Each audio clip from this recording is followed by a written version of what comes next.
full face of the blade. It earned him a lot. Few deft touches as well. And so toss হেরে ব্যাটিংয়ে নামেন বাংলাদেশ। দুই opener Tanzid Tamim ও পারভেজ ইমন। ইনিংসের প্রথম বলে বাউন্ডারি দিয়ে শুরু করেন তানজিদ তামিম। এর পরেই ওঠে পারভেজ হোসেন ইমনের দুরন্ত ব্যাটিং। সিয়াম আইয়ুবের তৃতীয় ওভারে মারেন 4টা বাউন্ডারি। এরপরে দুই ব্যাটারের সামনে দাঁড়াতেই পারেননি কোনো পাকিস্তানি বোলার। পারভেজ হোসেন ইমন যেন আগের 2 ম্যাচের প্রতিশোধ নিলেন এই ম্যাচে। করলেন মাত্র 34 বলে 66 রানের ঝকঝকে ইনিংস। অন্যদিকে তানজিদ তামিম করেন 32 বলে 42 রান। এরপরে ব্যাটিংয়ে আসেন লিটন দাস ও তাওহিদ হৃদয়।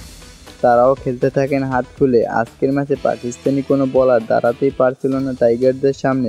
দলীয় 162 রানে লিটন কাটা পড়েন হাসান আলীর বলে, করেন 15 বলে 24 রান। এরপরে ক্রিজে আসেন হার্ড হিটার শামীম পাটোয়ারি। 2 বলে 2টা 4 মেরে আউট হন এই ব্যাটার। এরপরে ব্যাটিংয়ে আসেন জাকের আলী অনিক। 17 ওভারে তোলেন 172 রান।